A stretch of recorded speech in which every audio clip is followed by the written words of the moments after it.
Assalamualaikum warahmatullahi wabarakatuh. Kali ini kita akan membahas perencanaan manajerial dan penetapan tujuan. Jika kita berbicara terkait dengan aktivitas organisasi, tentu hal yang penting salah satunya adalah menetapkan tujuan. Di sini ada poin-poin penting dalam menetapkan tujuan yang bisa kita gunakan baik secara individu maupun secara organisasi. Yang pertama adalah mengidentifikasi apa yang ingin dilakukan atau dicapai di bidang kehidupan yang penting. Dalam artian, kita menetapkan tujuan kita 5 tahun, 10 tahun, bahkan 20 tahun mendatang. Kita tuliskan. Kemudian yang kedua, menindaklanjutinya. Dengan cara apa? Yang pertama adalah menuliskan tujuan tersebut. Kemudian yang kedua ada SMART. SMART ini adalah spesifik, measurable, terukur, attainable atau dapat dicapai, kemudian realistis dan dapat ditelusuri. Kemudian yang ketiga adalah menghindari tujuan-tujuan yang sifatnya ambigu, ambisius, tidak terdokumentasi dan tanpa rencana. Nah, poin yang ketiga untuk menetapkan tujuan ini adalah membuat rencana demi mencapai tujuan tersebut. Jadi, selain memikirkan apa tujuan dari organisasi maupun individu ya, hal yang perlu difikirkan lagi adalah bagaimana cara mencapai tujuan tersebut.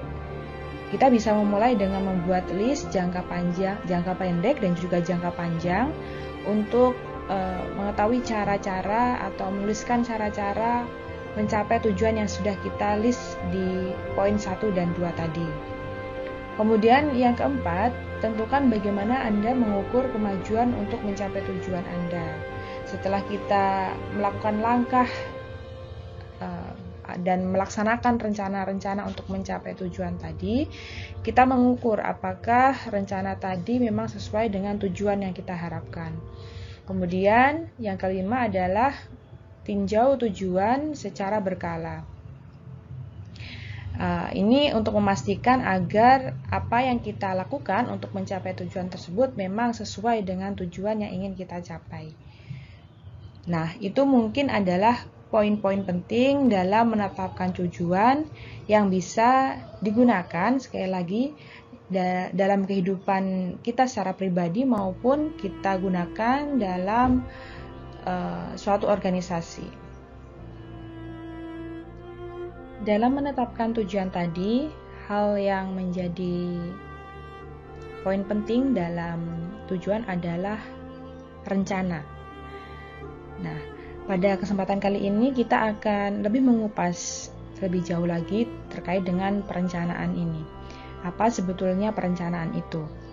Nah, perencanaan adalah fungsi manajemen, salah satu fungsi manajemen ya, yang melibatkan pendefinisian tujuan perusahaan yang digunakan untuk menetapkan strategi keseluruhan untuk mencapai tujuan dan juga untuk mengembangkan rencana untuk aktivitas kerja organisasi.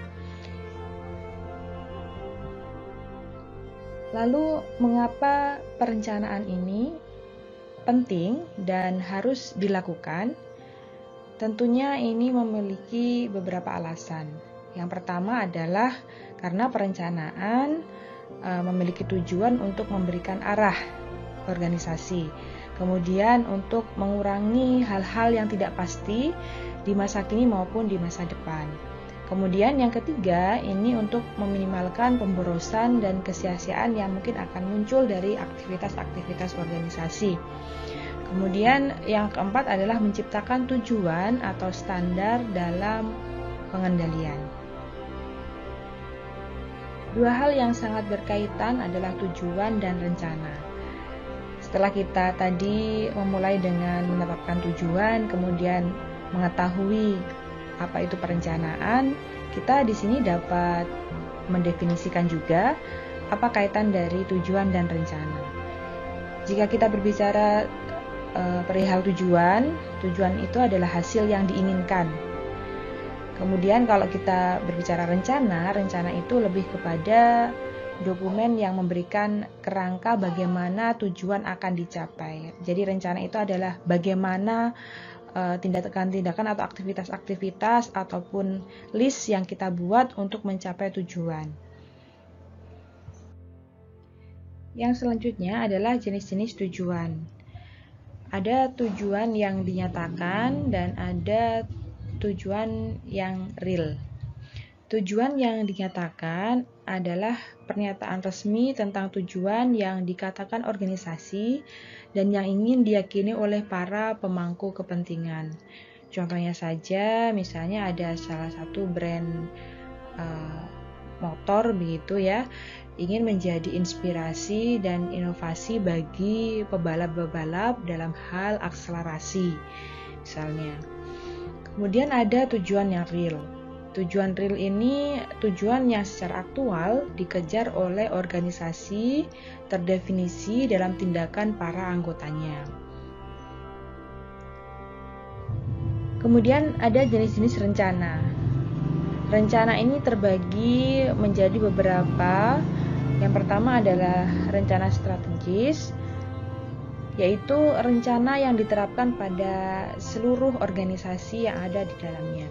Kemudian rencana operasional meliputi area fungsional tertentu.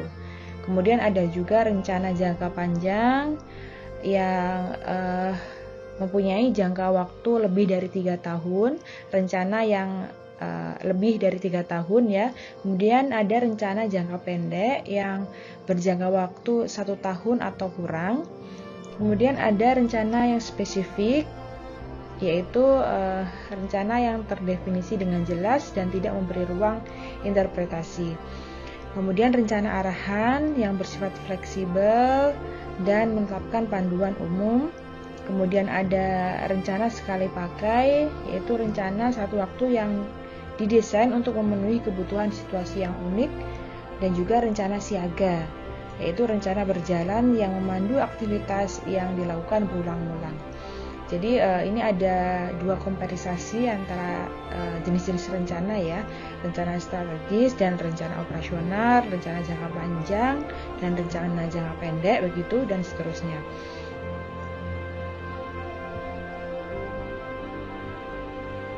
Yang selanjutnya adalah penetapan tujuan. Pendekatan tujuan tradisional yang dimaksud di sini adalah tujuan yang ditetapkan di bagian atas organisasi kemudian menjadi sub tujuan bagi tiap areanya. Jadi tujuan yang ada dalam organisasi biasanya dibuat oleh manajer puncak, oleh pemangku kebijakan di puncak, kemudian dipahami dan diterapkan oleh sub-sub bagian di bawahnya. Jadi setiap area akan meyakini kemudian menjalankan dan juga melaksanakan apa yang sudah menjadi tujuan yang ditetapkan oleh bagian puncak tersebut. Ini adalah pendekatan tujuan tradisional yang dimaksud. Namun ternyata penetapan tujuan tradisional ini memiliki kelemahan. Kelemahannya adalah apa yang menjadi tujuan yang dinyatakan di manajemen puncak ini bisa disalahartikan oleh divisi-divisi di bawahnya. Ya, contohnya saja pada gambar berikut. Misalnya saja di manajemen puncak ini memiliki tujuan meningkatkan kinerja perusahaan.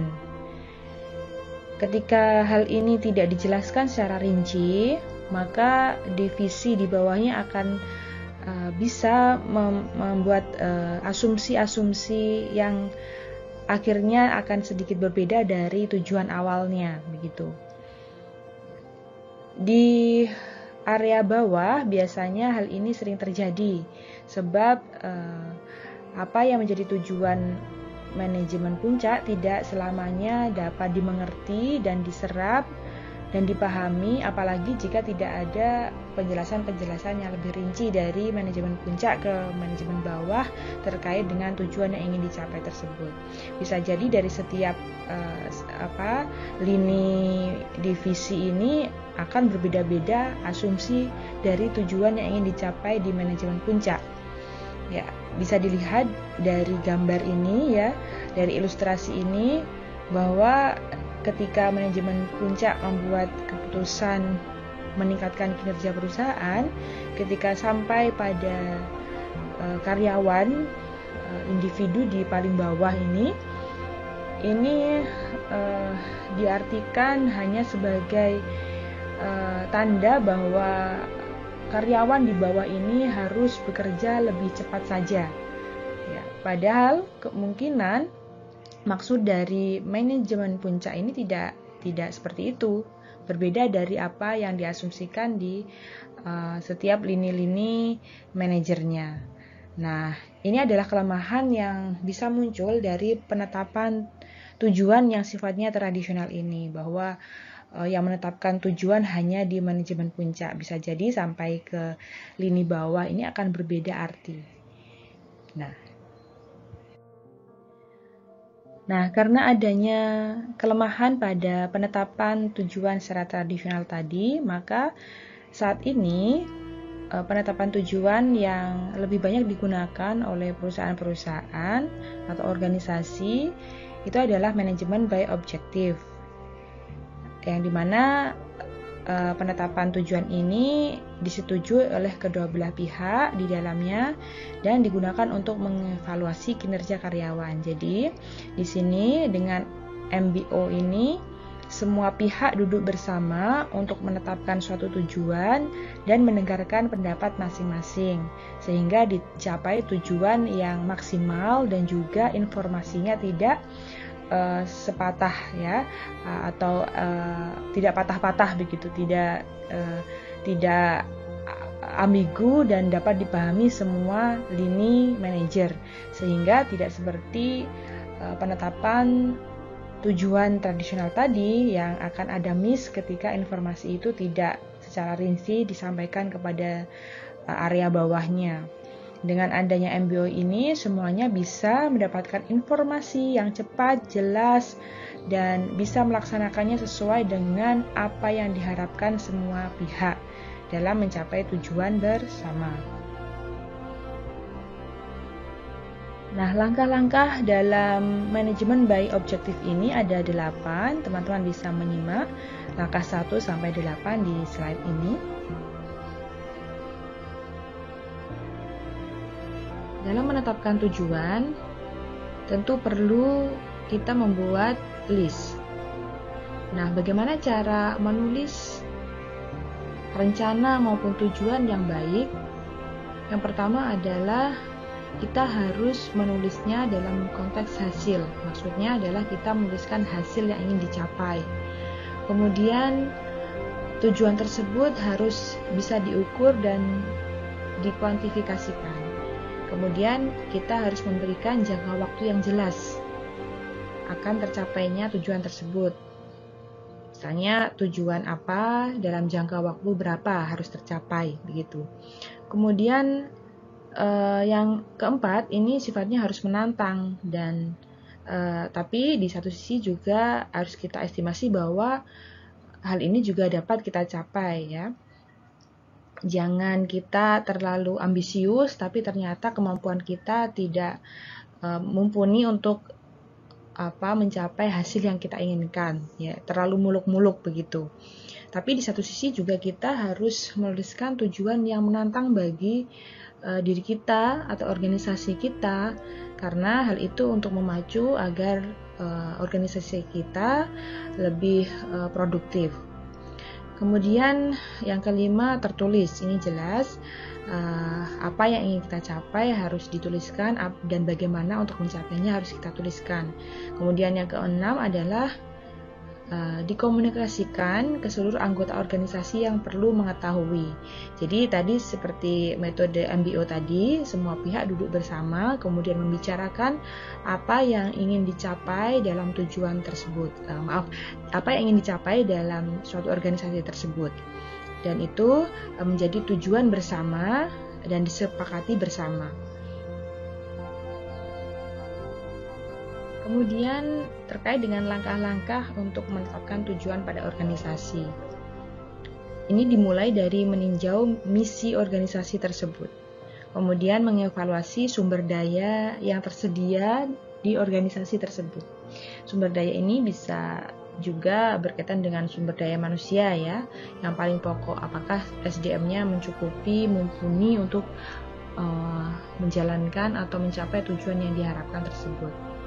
Kemudian yang ketiga adalah menentukan tujuan secara individu atau dengan masukan dari yang lain.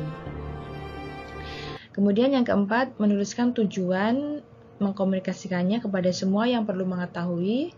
Kemudian yang kelima, meninjau hasil dan mengubah tujuan bila diperlukan.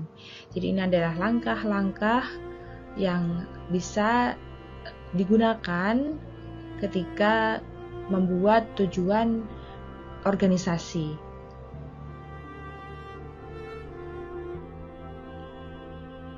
Jika kita memposisikan diri sebagai seorang pemimpin ataupun manajer begitu, dalam menetapkan tujuan perlu yang namanya keterampilan. Nah, keterampilan ini bisa dilatih dan dibiasakan pada setiap karyawan gitu. Dengan poin-poin yang dituliskan di sini, saya bisa mengambil kesimpulan bahwa untuk melatih keterampilan dalam menetapkan tujuan, perlu yang namanya yang pertama adalah membuat list dari tujuan apa yang ingin diharapkan atau ingin dicapai begitu. Ini penting. Kemudian membuat rencana apa, langkah-langkah apa, dari mulai langkah pertama, kedua, ketiga, dan seterusnya untuk mencapai tujuan tersebut. Dan yang ketiga adalah menentukan jangka waktu yang realistis untuk mencapai tujuan tersebut. Jadi itu ketiga komponen yang digarisbawahi yang penting untuk melatih keterampilan menetapkan tujuan dan juga perencanaan untuk mencapai tujuan dalam suatu organisasi. Nah, mungkin itu teman-teman yang dapat saya jelaskan dalam perencanaan manajerial dan juga tujuan organisasi. Jika ada yang ingin ditanyakan, silahkan ditulis di kolom komentar YouTube ataupun di daring Uin Suka. Terima kasih. Wassalamualaikum warahmatullahi wabarakatuh.